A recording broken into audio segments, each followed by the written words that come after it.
The man who killed a 3-year-old girl as she played on her Baltimore porch admitted it today. It was 2014, and the murder of McKenzie Elliott kind of rocked this city. Well, today in a federal courthouse, some justice in that case. WMER 2 News' Brian Cuba is here to explain. Brian. Jimmy, it was August of 2014. 3-year-old McKenzie Elliott was just playing on a porch in Waverly. Then, a stray bullet shattered the calm summer afternoon and broke hearts. Her family will never know what was to become of this wide smile, those innocent eyes. McKenzie Elliott was killed at age 3, a murder that stunned this city. But 4 years later now, they at least know who did it. I think we can all agree that that is particularly heartbreaking. And Mr. Plummer today was held accountable for that. 29-year-old Terrell Plummer reversed his plea to guilty today.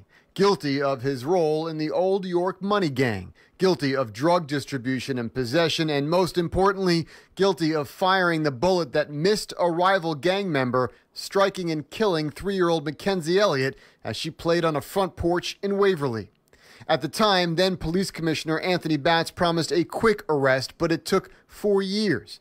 This case went federal, and the ATF says it was a complicated one. These investigations where you're developing a complex investigation surrounding a violent drug trafficking organization take time to ensure that the case is brought together properly, where we don't have any gaps in the investigation where we could lose that case. That diligence paid off. Plummer's plea will earn him 25 years in prison if the judge agrees at sentencing. Plummer is following suit as 8 others scooped up in this case have already pleaded guilty as well. But the 29-year-old was the leader, the one police knew killed McKenzie. And now her mother knows. She was in court sitting next to the U.S. attorney to hear the words herself, but avoided the media outside. Put yourself in the shoes of McKenzie Elliott's mother, and I'm sure we all have to agree that this kind of senseless violence just has to stop. Now, 2 members of the Old York money gang remain. As of right now, they're still scheduled to stand trial next week. The sentencing for Terrell Plummer is set for February 1st.